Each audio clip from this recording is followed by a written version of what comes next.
Je voudrais qu'on donne la parole maintenant à Marie Rabatel. Marie Rabatel est experte, membre de la Civise, experte auprès de plusieurs autorités, notamment la Haute Autorité de Santé. Elle a contribué à la publication de plusieurs recommandations de bonnes pratiques de la Haute Autorité de Santé, du comité interministériel du handicap. Et je parle pour moi, pas pour vous bien sûr, on peut avoir tendance à oublier les enfants handicapés. Grâce à l'opiniâtreté de Marie Rabatel, on n'oublie pas les enfants handicapés. Marie. Bonjour.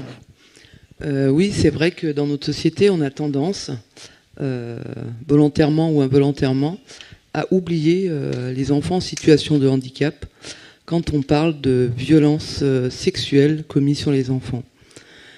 Ou d'ailleurs sur toute violence d'ailleurs. Voilà, comme on vous a dit au tout début, effectivement, les enfants en situation de handicap sont plus victimes que les autres. Alors pourquoi? Tout simplement parce que plus on cumule de vulnérabilité, plus on a de risques de subir des violences. Et puis, les enfants en situation de handicap sont souvent accompagnés par un adulte, un parent, un éducateur. Et du coup, cet enfant se retrouve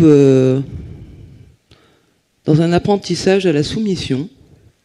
Alors un mot qui est un peu fort, mais qui est pourtant très juste, puisque cet enfant se retrouve face à les tâches du quotidien, d'être dans un accompagnement, mais bien trop souvent dans l'aide, puisqu'il y a une différence à faire entre aider et accompagner. Puisque quand on aide quelqu'un, on fait à sa place, et quand on accompagne quelqu'un, on laisse la personne être acteur de ses gestes et on est juste là en soutien. Voilà. Et donc ces enfants se retrouvent bien trop souvent confrontés à être aidés par un parent, à être aidés par un éducateur, par être aidés par un professionnel.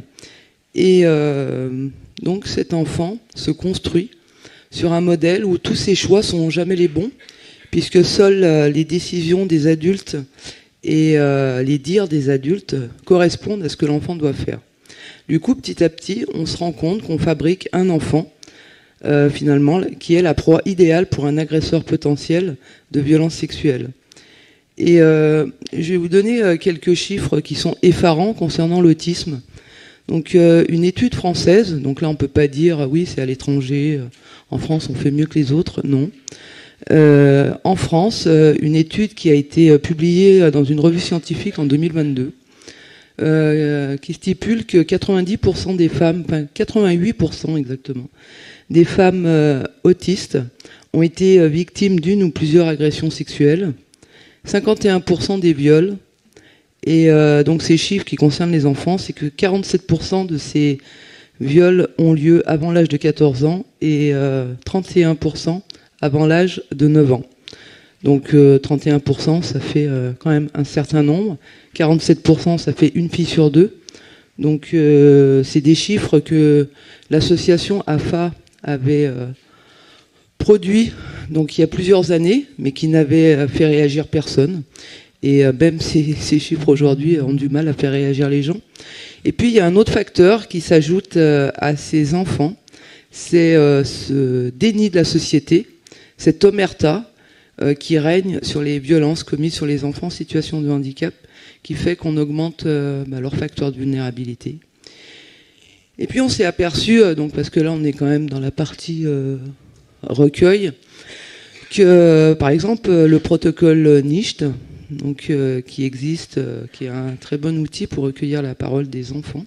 En fait, on s'est aperçu que ce protocole desservait les enfants en situation de handicap, notamment les enfants qui sont non-verbales, ou alors ces enfants qui ont une très grosse altération cognitive très prononcée, qui fait que ces enfants se retrouvent face à un protocole qui est censé finalement les aider eh bien au contraire, amène ces enfants à être victimes de viol en toute impunité, puisque dans le dossier qui sera proposé au procureur,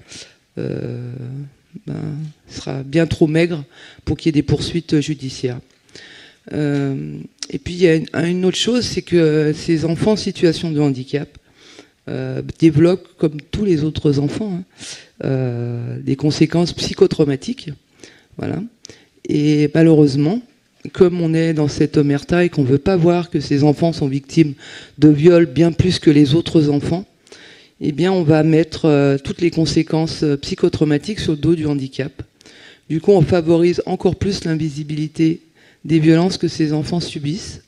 Et en plus, on rajoute un handicap à ces enfants qui fait qu'on rajoute encore un facteur de vulnérabilité supplémentaire. Et du coup, c'est une boucle sans fin. Et si vous, professionnels, vous n'êtes pas attentifs à ces enfants, notamment à cette communication non verbale, qui est finalement bénéfique pour tous les enfants, et bien en fait, vous participez au fait que ces enfants sont des victimes potentielles de ces agresseurs.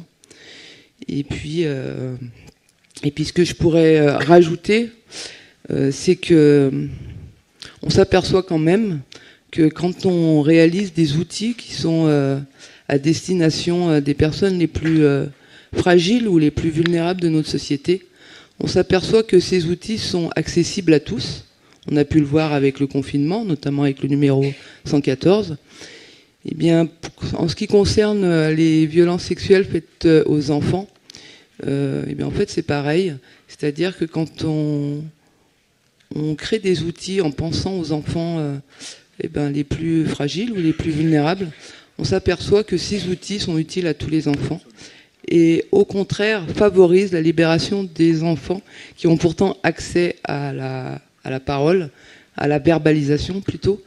Et du coup, c'est un peu ça qu'il faut garder en tête. C'est peut-être qu'aujourd'hui, vous n'êtes pas confrontés à ces enfants en situation de handicap, mais n'oubliez pas que 80% des personnes handicapées ont un handicap invisible. Et du coup, peut-être que vous êtes confrontés à cet enfant qui a un handicap invisible dont vous l'ignorez.